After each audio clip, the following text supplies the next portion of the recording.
All right, we're gonna go to Blossom, squeeze in a quick flight before we're having some people over for dinner. So, want to go? Tag along.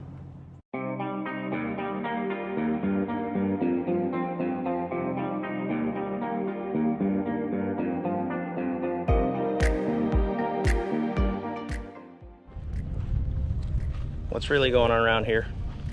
I don't know. It looks like it's gonna be good. I don't know. It's been clouds look interesting, so let's check it out. All right, there's a couple things that I do before I start flying.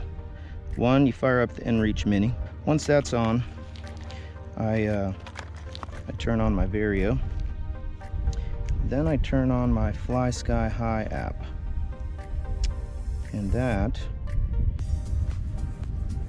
is how I record my flights, and it has a really nice display of what's going on. Today looks really good right now, but it's going to shut off at like 4 o'clock. That's what happened last night. So I'm going to get in the air. Two guys already launched, Steve Prairie and Dan Buell, and they're already launched and went over to the El Capitan. So hopefully I can catch that same bus.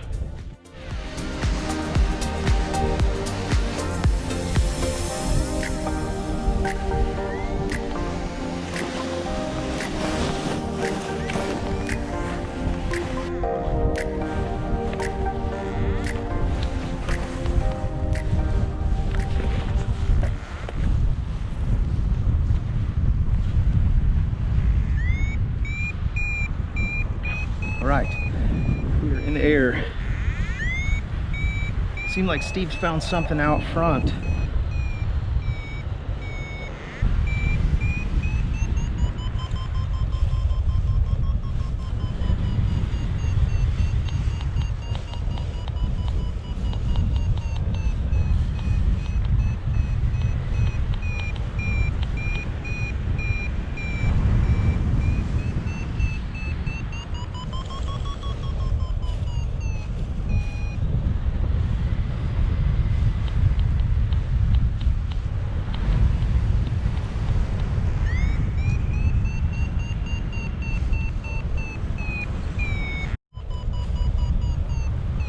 All right, so what does it mean to core a thermal?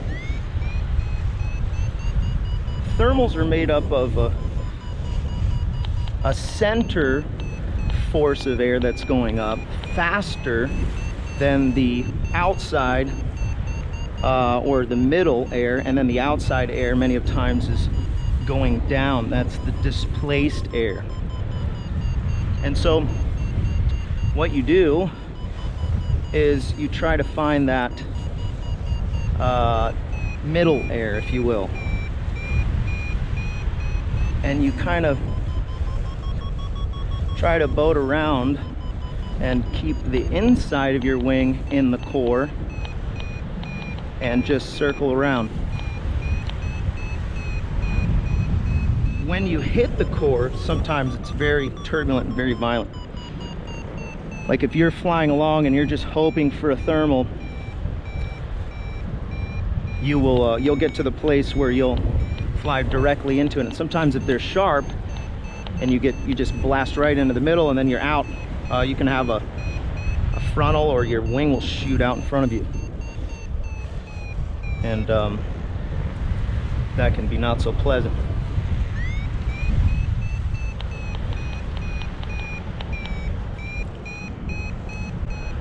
But coring thermals is an art form. You really have to learn how to feel the air.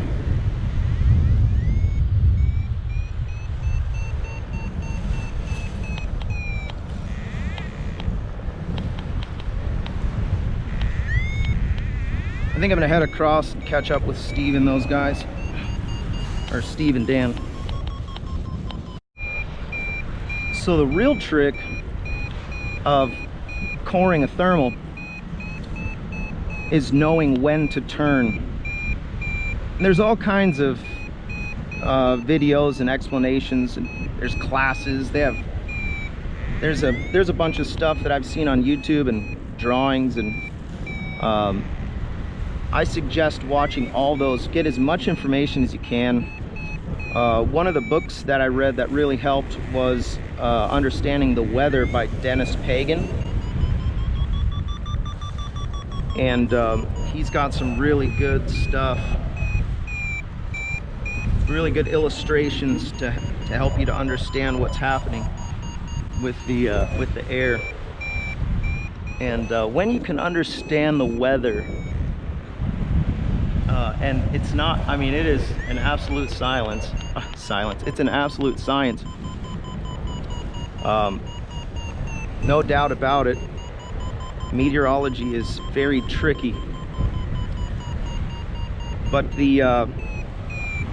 when you can understand the fundamentals, like for example, lapse rate, and understand what's happening with wind at different altitudes and piecing together, angle of the sun is important, what time of year it is. Obviously the easiest thing to do is just to talk to locals and pick their brain about the day and get connected. There's a lot of social media that you can link up. We have a group that the San Diego Hang Gliding Paragliding Association, they've got their Telegram chat that they use, and that's really nice. You can find out where everybody's going, and there's a few weather gurus in there that will predict the day and talk about what's happening.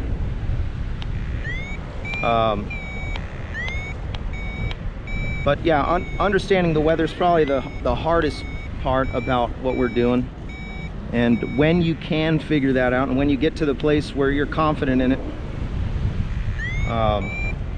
you start to notice that your flying becomes more fun.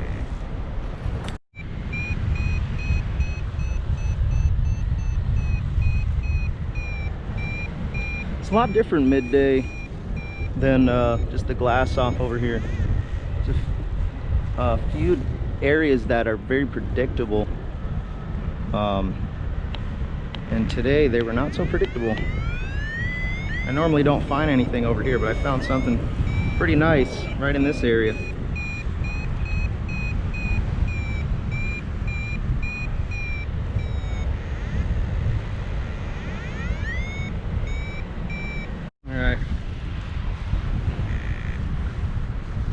So there's some pretty gnarly stuff at 5 grand, and I just flew into some really wonky stuff and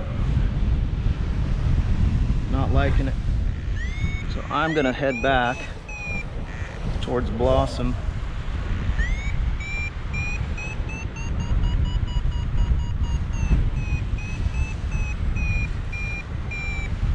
Hitting some pretty strong headwind.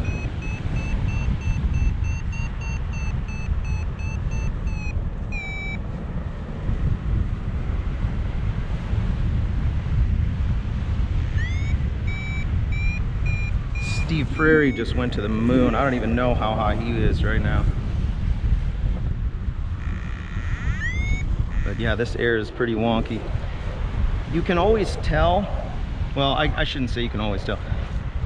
When I look at the clouds and I see they're all busted up, that's usually an indication that at least at the altitude of the clouds there's some turbulence. And as you can see, these clouds are all chopped up.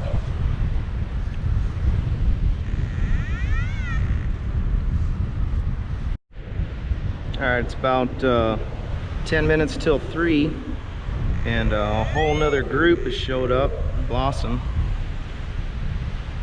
The only person I think I know is over there is Brad.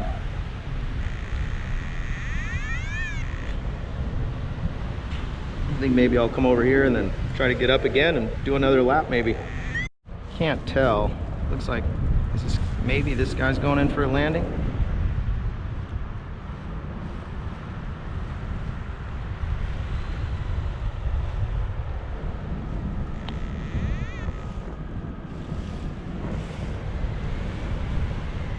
Woohoo! Oh, a good thermal right here. I found one.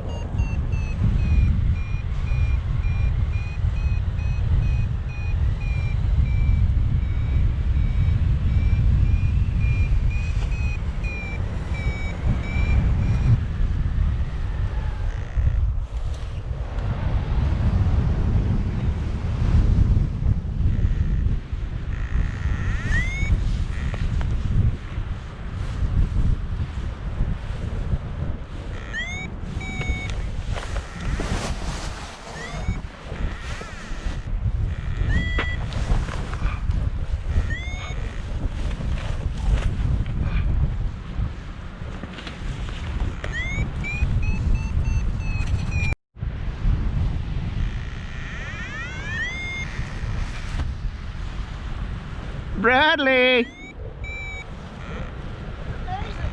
Hello, Bradley.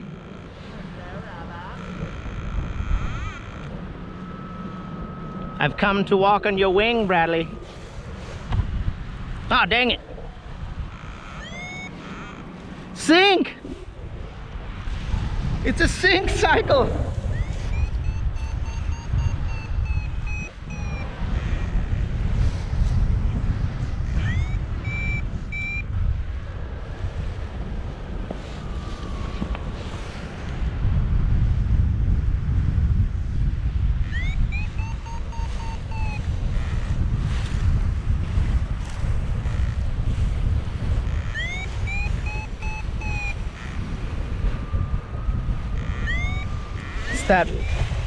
It's that perfect wind speed for levitation.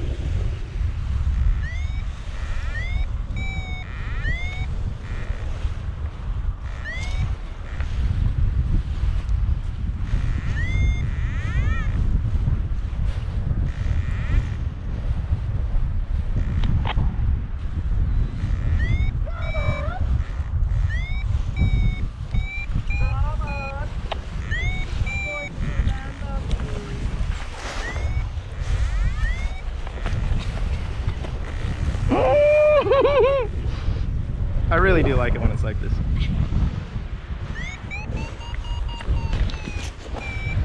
Ah!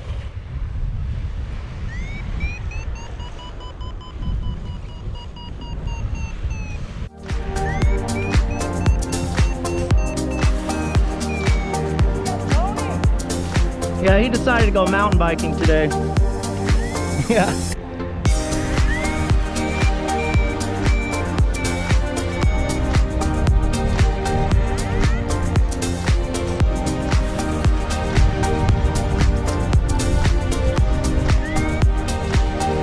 What? Wow.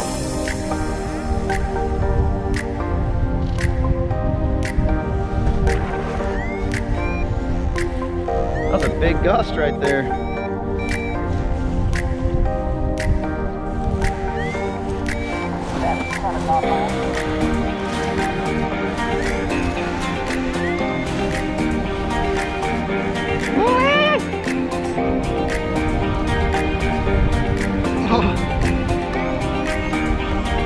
Okay then.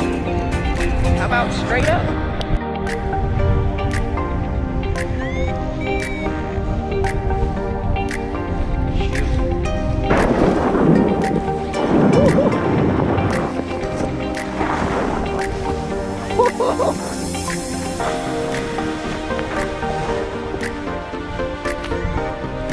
Bottom fell out. All right, well, that's the end of the day for me. I'm gonna pack it up. If you haven't already hit the subscribe button, make sure you hit it and like the video and all that good stuff, and we'll see you on the next one. Thanks for watching.